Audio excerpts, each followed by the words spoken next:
भारत में सरकार की संसदीय प्रणाली को कहां से ग्रहण किया गया है? किसके संविधान से लिया गया है? ब्रिटिश संविधान से लिया गया है, तो सी आंसर होगा। भारतीय संसद के अपर हाउस को किस नाम से जाना जाता है? तो अपर हाउस को मतलब राज्यसभा, बी आंसर होगा। एसएससी टीयर 1 2015 का क्वेश्चन है ये। राज्यसभा को भंग किया जाता है।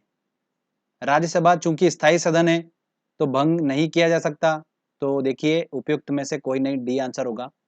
नेक्स्ट क्वेश्चन लेते हैं। भारत में संसदीय ढांचे में दो अस्थायी सदनों का नाम बताइए। तो दो अस्थायी सदन, तो लोकसभा हमको पता ही है, तो देखिए राज्यसभा ए और सी में है तो ये तो हो ही नहीं सकता। राज्यसभा जो है वो स्थायी सदन है। अब बी और डी में से है, तो देखिए लोकसभा और विधान परिषद, लोकसभा और विधानसभा। तो विधान परिषद भी जो है वो क्या है? स्थायी सदन है। सिर्फ लोकसभा और विधानसभा ये दोनों जो है वो अस्थायी सदन है, तो आंसर क्या होगा इसका? डी आंसर होगा। अगला क्वेश्चन देखिए कि राज्यसभा की नियुक्ति के लिए न्यूनतम आयु कितनी होना चाहिए? तो कितनी होना चाहिए राज्यसभा के लिए? 30 वर्ष होना चाहिए, सी आंसर होगा।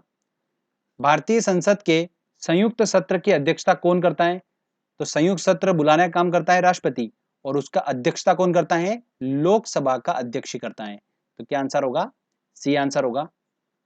देखिए संसद की लोक लेखा समिति का अध्यक्ष नियुक्त किया जाता है। किसके द्वारा नियुक्त किया जाता है? अध्यक्ष की नियुक्ति कौन करता है? लोक लेखा समिति के अध्यक्ष की नियुक्ति लोकसभा के अध्यक्ष द्वारा की जाती है, ए आंसर होगा। भारतीय संसद में लोक लेखा समिति का अध्यक्ष होता है, कौन होता है? विपक्षी दल का नेता होता है, ए आंसर होगा।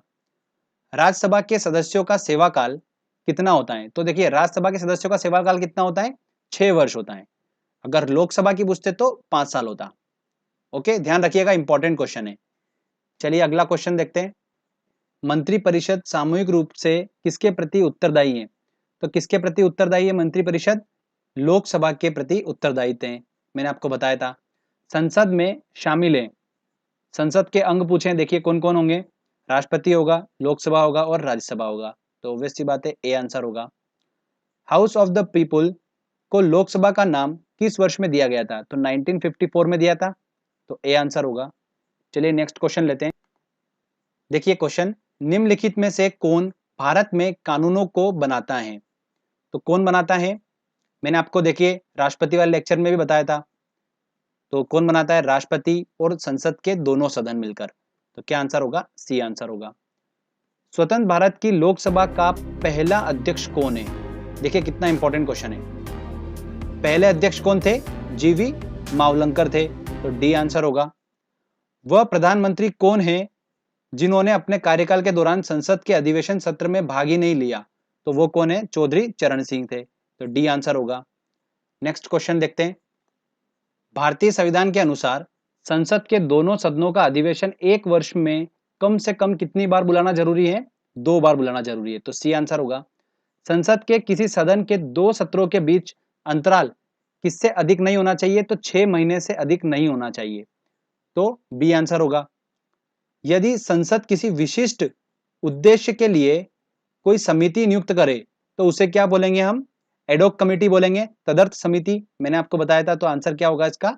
बी आंसर होगा। देखिए अगला क्वेश्चन, संसद में अविश्वास प्रस्ताव के बारे में निम्नलिखित में से कौन सा सही है? तो देखिए संविधान में इसका कोई उल्लेख नहीं है, बिल्कुल सही बात है। एक अविश्वास प्रस्ताव के बाद दूसरा अविश्वास प्रस्ताव प्रस्तुत करने के लिए 12 माह अवधि आवश्यक होनी चाहिए, ये तो बिल्कुल गलत। सदन में प्रस्तुत करने से पहले कम से कम 100 व्यक्ति उस प्रस्ताव का समर्थन अवश्य करें, यह भी गलत। यह केवल लोकसभा में ही प्रस्तुत किया जा सकता है, बिल्कुल सही। तो कौन सा है? पहला और चौथा सही होगा, मतलब डी आंसर होगा। किस सदन में अध्यक्ष उस सदन का सदस्य नहीं होता है? तो राज्यसभा में जो उसका अध्यक्ष होता है वो उसका सदस्य नहीं होता है, मैंने आपको बताया था, तो इसका आंसर क्या होगा? बी आंसर होगा। भारतीय संसद की सबसे महत्वपूर्ण विशेषता है कि इसमें राष्ट्रपति भी शामिल है, तो इसका आंसर क्या होगा? बी आंसर होगा। यही सबसे महत्वपूर्ण विशेषता होती है कि इसमें राष्ट्रपति शामिल होता है संसद में। राष्ट्रपति द्वारा राज्यसभा के सदस्यों के नामांकन का नियम किस देश के संविधान से लिया गया था?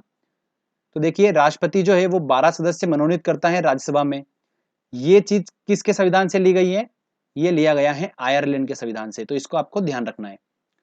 लोकसभा आयोजित करने के लिए अपेक्षित गणपूर्ति क्या होना चाहिए, मतलब मिनिमम कितने सदस्य रिक्वायर्ड होना चाहिए?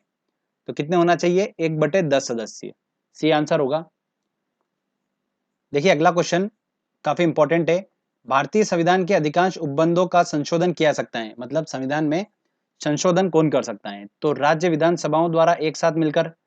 ये नहीं हो सकता। अकेले संसद द्वारा? बिल्कुल संसद द्वारा ही पॉसिबल है, ये पहले भी मैं आपको बता चुका हूं। नेक्स्ट देखिए, कौन सा अनुच्छेद संसद को राज्य सूची के विषयों पर कानून बनाने का अधिकार देता है? तो ये देता है आर्टिकल नंबर 249। इसको ध्यान रख सकते हैं आप।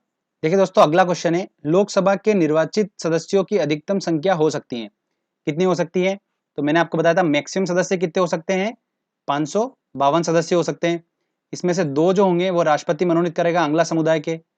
बचे कितने? 550।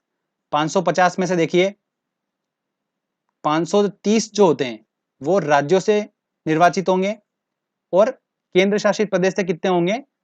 20 सदस्य केंद्र शासित प्रदेश से चुने जाते हैं। तो 530 क्या आंसर होगा? ए आंसर होगा। ठीक है दोस्तों, चलिए अगला क्वेश्चन देखते हैं। निम्नलिखित में से लोकसभा की प्रथम महिला अध्यक्ष कौन है? तो प्रथम महिला अध्यक्ष कौन थी? मीरा कुमारी थी। अगला क्वेश्चन देखिए कि भारतीय सदन का जनता द्वारा निर्वाचित सदन निम्न में से कौन सा है? तो जनता द्वारा निर्वाचित सदन कौन सा है? एक ही है, लोकसभा। बी आंसर होगा। भारतीय संसद के कामकाज में शून्यकाल का अर्थ है? शून्यकाल का मतलब क्या है? प्रश्नकाल से पहले का समय नहीं, प्रश्नकाल के बाद का समय है। तो देखिए सत्र का पहला घंटा, ये भी नहीं है। जब विशेषाधिकार प्रस्ताव स्वीकार कर लिया जाए, ये भी नहीं है। तो इसका आंसर क्या होगा? डी आंसर होगा। शून्यकाल क्या होता है? प्रश्नकाल के जस्ट बाद का समय होता है शून्यकाल।